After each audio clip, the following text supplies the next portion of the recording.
Capítulo 71. Nezu cortó la llamada en la que estaba antes de juntar las patas, las almohadillas presionándose unas contra otras. Escuchar que uno de los estudiantes que había ofrecido a una organización de héroes, un primer año además, se había ido sin explicación normalmente sería una situación alarmante.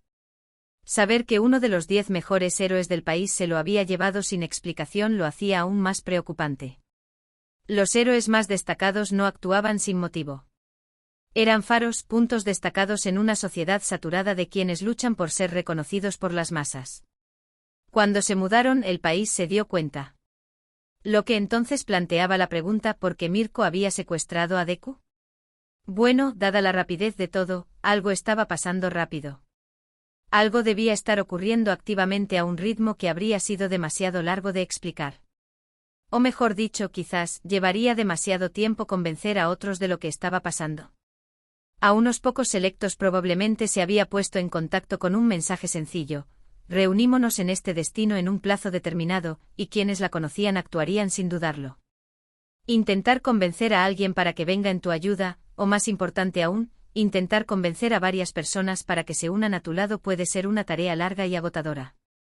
Lo que estuviera pasando podría haber terminado cuando empezara. Eso desglosó el aspecto de la velocidad. Ahora, en circunstancias normales, si algo fuera necesario hacer rápidamente y sin cuestionar, solo traerías a quienes te siguieran sin cuestionar. Eso planteaba la pregunta de por qué se habían llevado a Midoriya. Por el informe que le habían dado a Nezu, no se había dado ninguna explicación real. Mirko había confirmado que era un estudiante de primer año de la UA y eso era toda la información que necesitaba. Eso hizo que Nezu creyera que Midoriya no había sido objetivo, sino que estaba en el camino y Mirko lo había reconocido. Eso aún no explicaba por qué lo habían llevado, pero eso parecía casi demasiado fácil de explicar.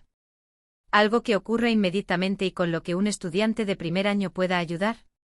No haría falta que alguien con su intelecto supiera que Shirou estaba implicado en algún aspecto. El beneficio que Midoriya podía aportar en el campo de batalla era una cosa, pero su conocimiento de la persona con la que había compartido alojamiento era otra. Nezu tomó nota de interrogar al chico a su llegada a la academia y preguntarle si sería llevado sin avisar pronto. Si Shirou estaba implicado, era una posibilidad que no podía descartar. Midoriya se sentó incómodo en el tren, intentando hacerse lo más pequeño posible dadas las personas que le rodeaban. Rango 5 de héroe, Mirko. Rango de héroe 9, Rayuko.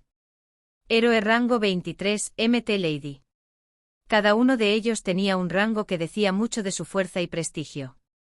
Luego estaba él. Estudiante de primer año con un quirk que aún intentaba controlar del todo.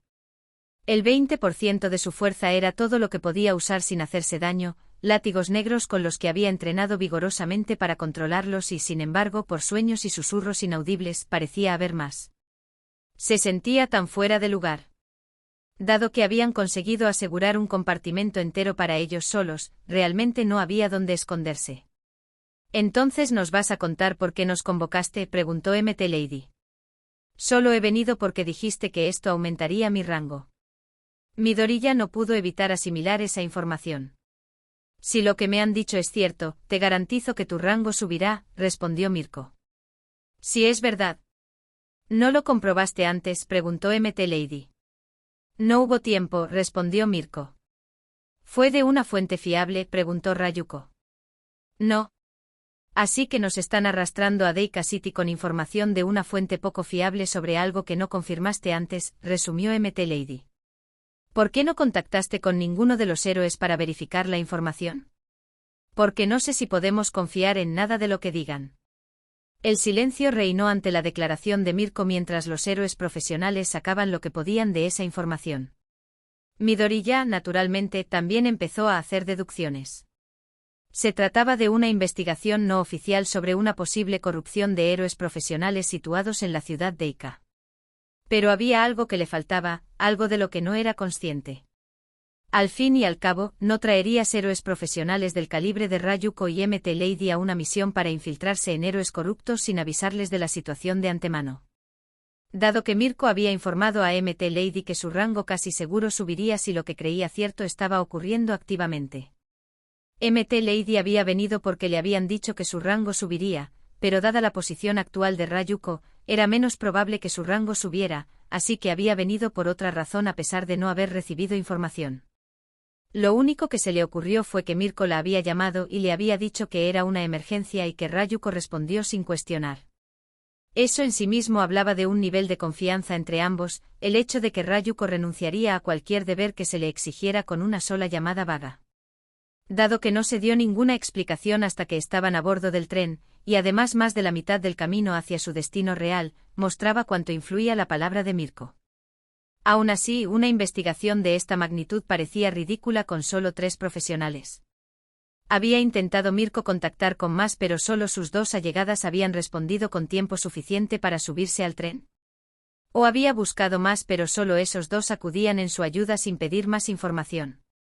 Dada la rapidez con la que todo había ocurrido, el tiempo era esencial y si explicar las cosas en cada llamada telefónica era una pérdida de tiempo innecesaria, entonces.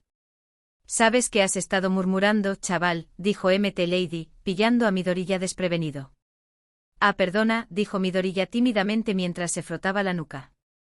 «Dado hacia dónde ibas a pensar», dijo Rayuko, «supongo que en algún momento ibas a preguntarte por qué estabas aquí, ¿no?». Aunque no había sido en el nivel actual de pensamiento, Midoriya no podía negar que era una pregunta que llevaba tiempo rondando por su mente.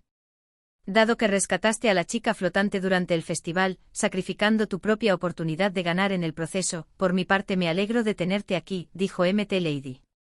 «¿Tú viste eso?», dijo Midoriya, con los nervios resonando en la voz mientras recordaba un momento que parecía de hace una eternidad. «¿Du?» «Todos lo vieron», sonrió Mt. Lady. Aparte de la final en sí, ese fue el momento más visto del torneo. El rojo de sus mejillas se intensificó exponencialmente en ese momento.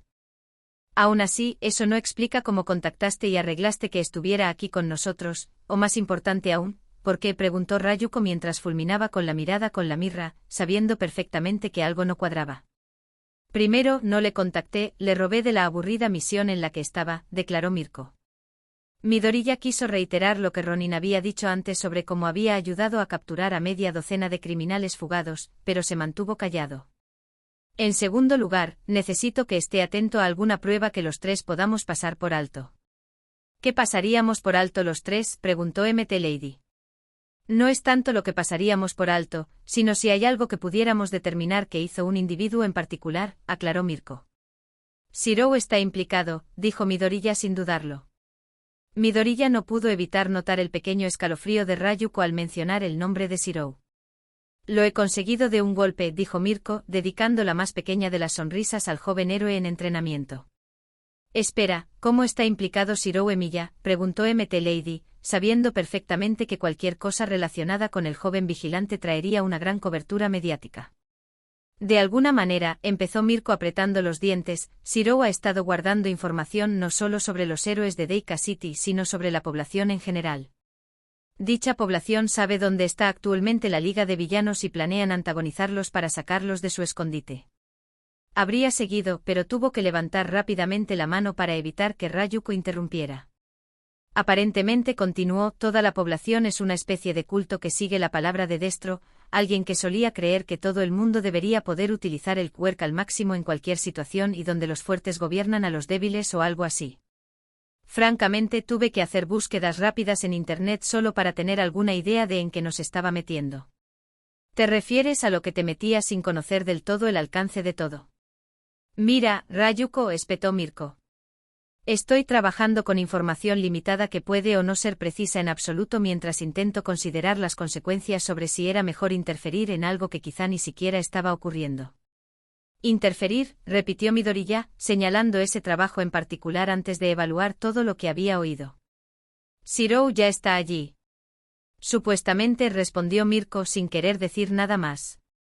«Así que en teoría Shirou ha ido para, teóricamente, evitar que la población de Deika City haga algo estúpido», dijo Rayuko. «Teóricamente», repitió Mirko. «Mira, no sé qué vamos a encontrar. No sé qué resistencia, si es que hay alguna, podremos encontrar. Puede que todo esto sea un montón de nada, pero no puedo correr ese riesgo. Si Shirou está allí intentando evitar que lo que sea que ocurra, solo puedo suponer que toda una ciudad está intentando detenerlo. Sé que es fuerte, pero la ciudad de Ica tiene aproximadamente 100.000 habitantes. Si todos intentan detenerlo. Entonces lo sabremos en cuanto bajemos del tren, interrumpió Midoriya fríamente, como cambiando de tema. Sus ojos se agudizaron mientras parecía enderezarse en su asiento. Habrá pruebas de que fue atacado y, en consecuencia, derrotó a los que le precedieron. Eso es bastante ominoso, dijo Mt. Lady intentando superar el cambio en el chico a su lado. ¿Qué tipo de pruebas deberíamos buscar? Cuerpos no muertos ni nada por el estilo, aclaró rápidamente antes de hacer que Shirou sonara como un criminal atroz. Inconsciente, golpeado con las extremidades rotas. Eliminará cualquier obstáculo delante de él en su camino hacia su objetivo final. Aunque eso signifique luchar contra 100.000 personas solo, preguntó Rayuko. Eso es prácticamente suicidio. ¿Quién sabe qué tipo de quirks encontrará que podrían detenerle?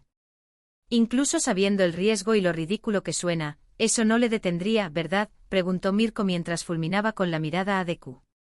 No, si acaso, eso le haría más propenso a actuar, dijo Midoriya.